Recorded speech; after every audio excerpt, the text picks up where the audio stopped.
Greetings and welcome to the energy of Scorpio. This is Ron from Terror of the Twin Sun. Terror of the Twin Sun is a functional division within the Order of the Twin Sun. I do welcome you to the channel and its content. I invite you to walk through the gateway into the 8th house and let yourself be absorbed or dissolved into the great ether that we are pulling ourselves into. This is going to be a rather intense reading considering we just had a full moon in Scorpio, okay? This is all about transformation, Plutonic and Martian, moving into ways of being and doing that may be innovative or very intense, okay? So let's go ahead and begin with a small karma reading, and we'll move furthermore into the great mirror.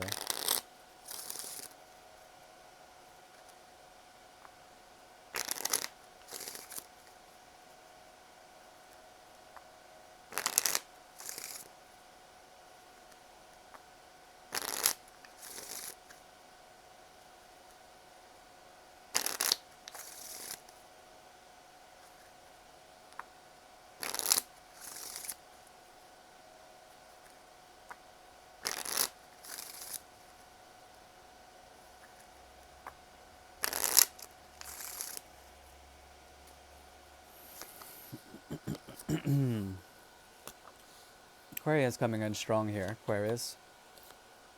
Okay. Okay. So there's a way of doing things here that leads into an awakening through the energy of Mars. There is a possibility of great tension leading to exactly what you need. Um, becoming a student of the observations of the heart in order to find exactly what one needs. There's a great deal of expectation in anything that you may be doing now, and because you have been gifted with some intensity, it may be that you may becoming abrasive with others. So it's important for you to hone in that empowerment at the same time to unleash it into proper modes of manifestation. What I'm seeing here is a way of doing things and a philosophy that is sort of brought about a mode of conservation of thoughts and becoming more fixed in the way one thinks. Okay, the moon in Libra has been difficult, and there may have been tension within that.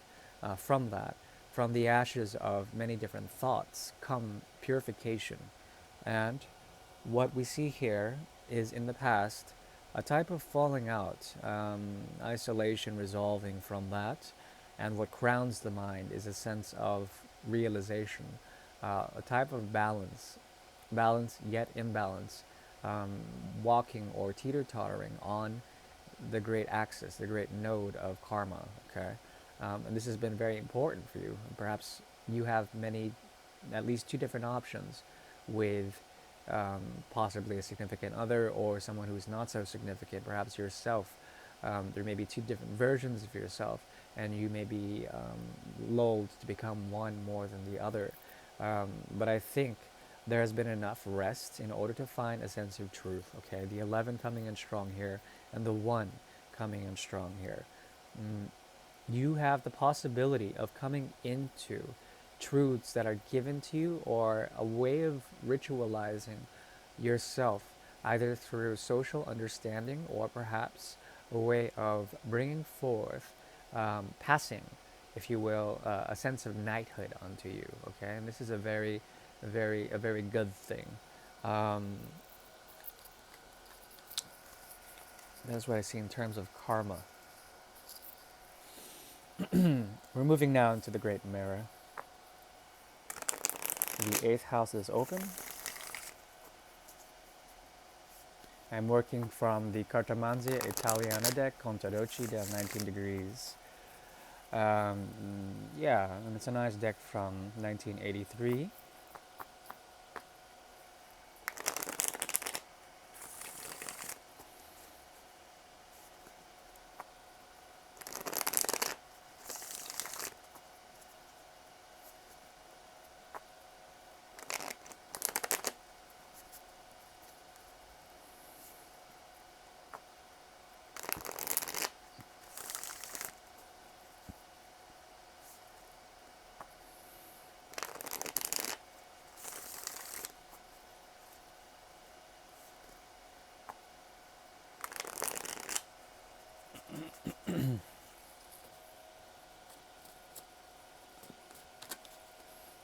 Okay.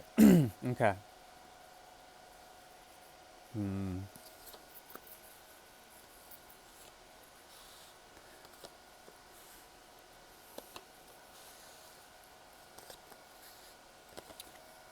Interesting. All over the place. Okay. So the moon in Scorpio has been very strong, plutonically, and through the energy of Mars. There's been a type of culmination, the end of a certain thing, bringing forth the end, possibly of a way of that teeter tottering that I mentioned before. There's something about it that helps you to come through and make a choice of the mind. This can be a moral choice, it can be an ethical choice, but it is mostly based on practicality. Okay, the ability to embrace the great snake and ride the snake in terms of Ouroboros or the North and South Node. This has to do with essentially choosing against something that you love, choosing against something that you love, or perhaps nullifying something in order to make another thing grow. Okay, another option come about. Yeah, with Gliamanti, the lovers in reverse, the Hierophant is very much displeased.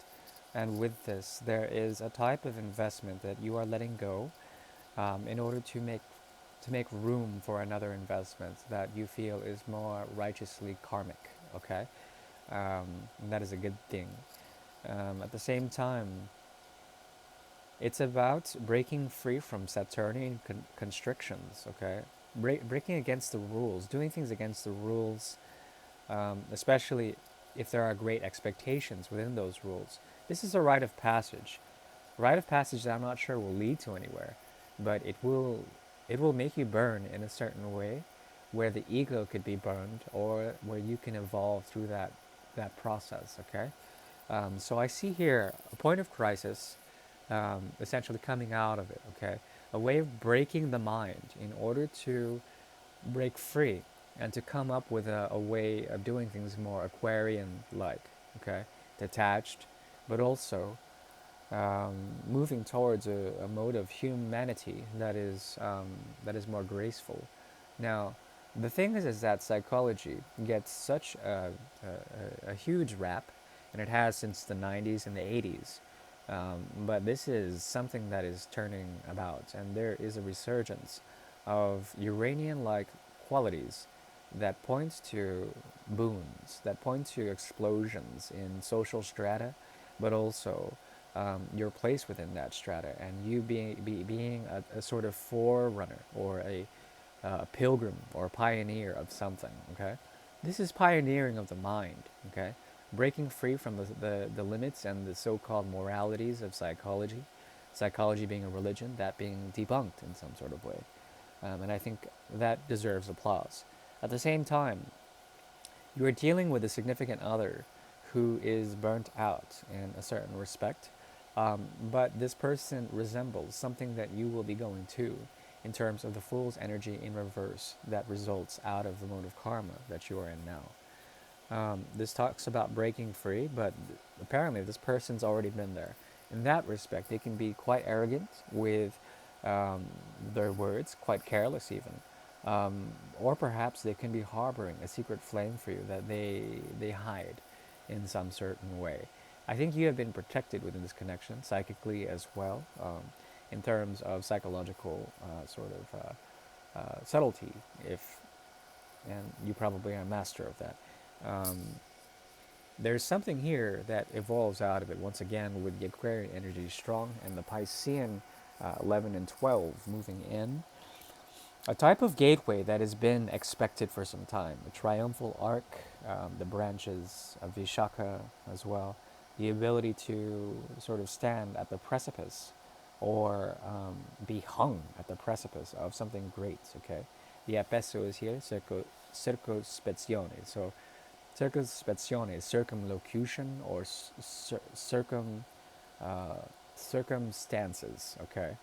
And there's something about this situation that is circumstantial, meaning that there's a great deal of possibility, yet no one will seem to be doing anything within it. There also is a possibility that both entities, you and them, are both dissolved in um, the sort of circular way of thinking, the sort of circular way, the design of the thoughts and the mind.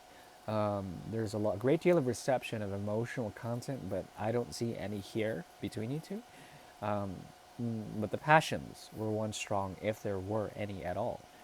Um, and this is the case. There's something here about the revolution of the humanity coming into play here, and from very distant and perhaps detached ways of seeing things. What comes out of it is a philosophy that is diasporic, that is able to move out like a delta, or be able to sort of spring about from the chaos. Okay, like a lotus in a swamp, the lotus still hanging on the threshold of water, yet bringing forth its roots to go through the water, through the depths of human condition, to the depths of human emotion, and to go to find grounding in the silt below, the dirty silt underneath the swamp. What I'm seeing here also is a possibility of what? Yeah, expectation taking a beating from a death cycle. Okay, the expectations are great here, perhaps too great.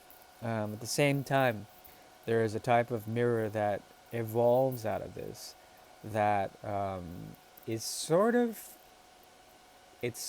on the cusp of your mind, and there's something about truths, or perhaps ways of thinking that may be Aquarian already, that may be very lofty and very intellectualized, but making you an agent of coldness in this connection. Perhaps you want to give the coldness to them, um, but righteously so, and there's probably a hint of righteous indignation. A lot of warlike energy um, is between these two worlds, these two agents, these two people, you and your significant other. Yet, time takes place, and there's something about the time that elevates this to the status of perdition. Okay, it elevates it to a status of essentially reaping and the great reckoning. Okay, both of you are bringing this about, and it's taking a great deal of energy in terms of conservation, Saturn especially, Saturn and conserving, and then letting Uranus to shake things up in order for a cycle to take away, to make dark that which is light, or possibly um, to to come back to what was lost, yet leave again. There's something about this that is a great mystery. What I'm seeing here is an evolution of communication that comes from two separate entities to show how time has changed and irrevocably effaced or defaced the connection. Okay, it could also mean that the connection itself would transform into something more great through its disparity, and perhaps that's something that both of you would appreciate. That's sort of the irony of the tragedy of romance, is that absence makes the heart grow fonder, and we tend to love more as we are apart than we are whatever together. And that's the sort of irony, and something that Aquarian thinking is very much acclimated to. Um, what I'm seeing that resolves all of this, what comes out of it, the great harmony, the great dissonance or consonance, is a way of doing things in which the expectations were too great. You may have given quite a bit to this connection, but even that bit has been a mystery to you, and your contribution to it. has helped things grow, has helped the other person grow as an agent of regality, of grace, as well, of karma and sensuality. Um, there's something about the sun that is strong within you. We have two suns here, the twin suns emerging, that also talks about the ability to bring forth something um, that is unexpected within the connection. Um, for the time being, I see more of a breakthrough in terms of products of the mind or explorations of the mind, communication through non-communication. Um, Yet what emerges out of here is the twin sun. There's something of a parallel karma that both of you share that um, does not intertwine much. It does once. It may again. But these are mostly parallel, meaning that you are living mutual existences that are very similar, and there's a similar thread, a similar ilk to it. You try to remind this agent, this other person, the significant other, of this, and it may be enough for them to elevate or to sustain that connection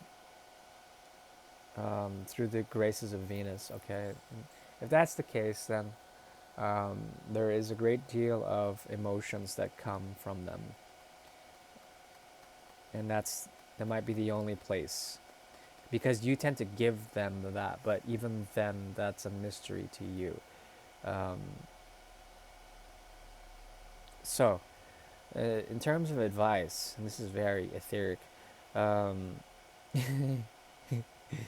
um, it's saying here not to expect much from um, the intensified explorations of what you so deem to be um, what you can give. Not everyone can handle your sense of intensity, yet there are the single few that are righteously sort of uh, deserve it, of it. And it could be that they have that for you, but the element of time and transformation is here, okay? La morte. So it's really important to walk the road of perdition and to find what comes after it, okay? So I do thank you, my dear Scorpio. Please take care now, and bye bye.